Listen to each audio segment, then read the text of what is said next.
to a very special episode of Sorry If I Spit and I Speak, featuring Cincinnati Bengals defensive tackle Andrew Billings. Andrew, thank you for being on the show. Thank you for inviting me.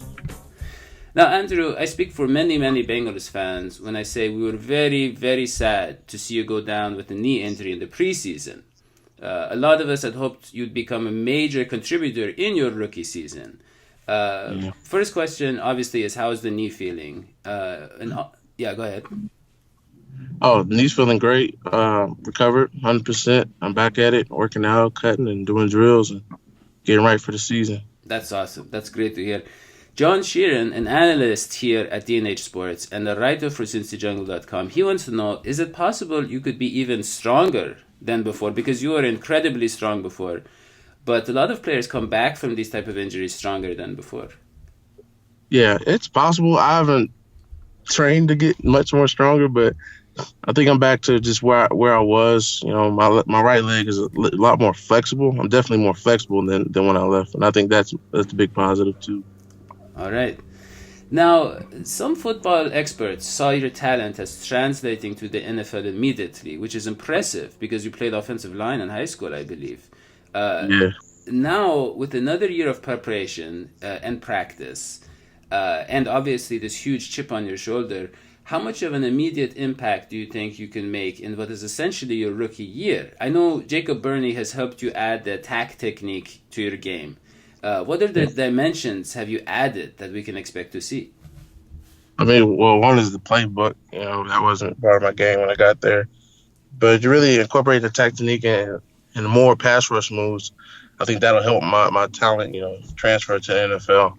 Hey, how you doing? This is Hodgie, the Electric Smudgy. I'm the star of this show. Sorry to get on so late. The Steelers came out to see you on your college pro day, and Mean Joe Green, head coach Mike Tomlin, and GM Kevin Colbert, they tried to pull a Mitt Romney on you, okay? They took you out to dinner, giving you the impression that they take you with their first pick. And then, after leading you on like that, they not only didn't take you in the first round, they didn't even draft you at all. That's like when everyone promised us the world would end on Y2K, and we all bought supplies, we bunkered ourselves in, but then the new year came and nothing, okay? I mean, I cannot imagine the chip on your shoulder after that. So do you have a question, or what is your question? No question. I just want him to remember when we play next year what they did to him, okay? Ben Ruthlessburgers might not have been there, but honestly, I wouldn't be surprised if it was all his idea. So you know what? Don't be gentle with him, Andrew. It's my job to get back there, so I'm gonna do my job just like any other game. But the draft went the way the draft went, and you can't really blame them, but it is what it is. Well, speaking of the draft, a lot of people say it was your height that kind of made people doubt, you're 6'1", and that's maybe the fact that they didn't think a nose tackle. They viewed you as a nose tackle in the NFL. But what's interesting is Geno Atkins is also 6'1", and he's maybe the best defensive tackle in the game and an excellent pass rusher. And I don't know if you know, but, John Randall, the Hall of Famer, John Randall, he was only 6'1", and he actually went undrafted, by the way, but he became an incredible defensive tackle for the Vikings. So it's a lot of these scouts, in my opinion, they maybe put too much emphasis on height and not when some players like you and Gino have exceptional strength, that can more than compensate for the height. Yeah.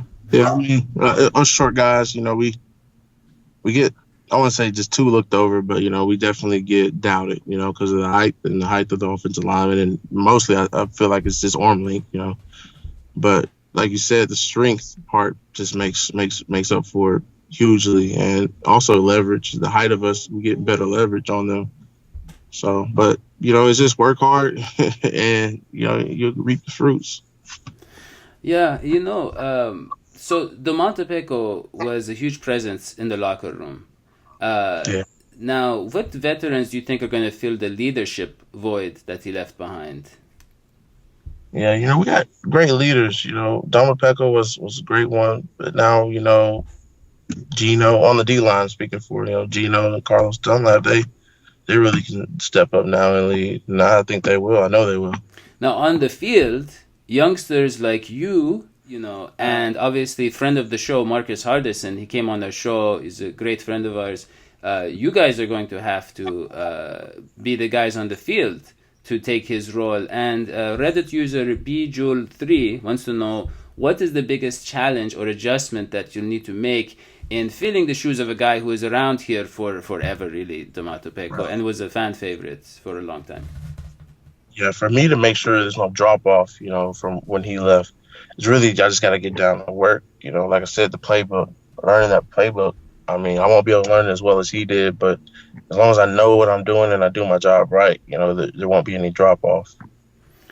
Yeah. And I can learn the trick later on, You are, by any description, a big boy. Now, there is a restaurant in Cincinnati where human beings gather to eat the charred flesh of other mammals, and it's also called Big Boy. I'm sure that to get as big as you are and to lift as much as you do, you must not be eating junk food like that crap. I mean, 805 pounds on squat as a high schooler, benching 605 pounds, and you rep at 450. What does a man like you need to eat to be that powerful? Now, before you answer, I have written here a list of guesses. I'm guessing nut butters. I'm guessing a lot of non-dairy. I'm guessing quinoa, lots and lots of quinoa. But you know what? Go ahead. Surprise us.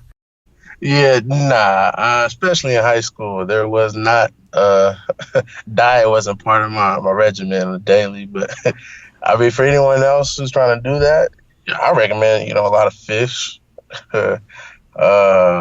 fish, beef. What my nutritionist said, the less legs it has, the better it is for you. So fish has no legs, chicken got 2, and you end with a cow with 4 legs. So. How about the avocado ice cream? Tom Brady's avocado ice cream. Yeah, that seems like too much. Yeah, that's way too much. Now, a Reddit user Titan Raw wants to know, what kind of interesting things are you doing to prepare for the upcoming season? Definitely. One is, more than often, I'm doing a lot of back drills, and just more sled work, just getting the confidence back, So sitting out a year of football, which I haven't done since it was my first time. So I'm really just getting the confidence back up, and it won't be there until I get my first contact. But once that happens, it's rolling from there.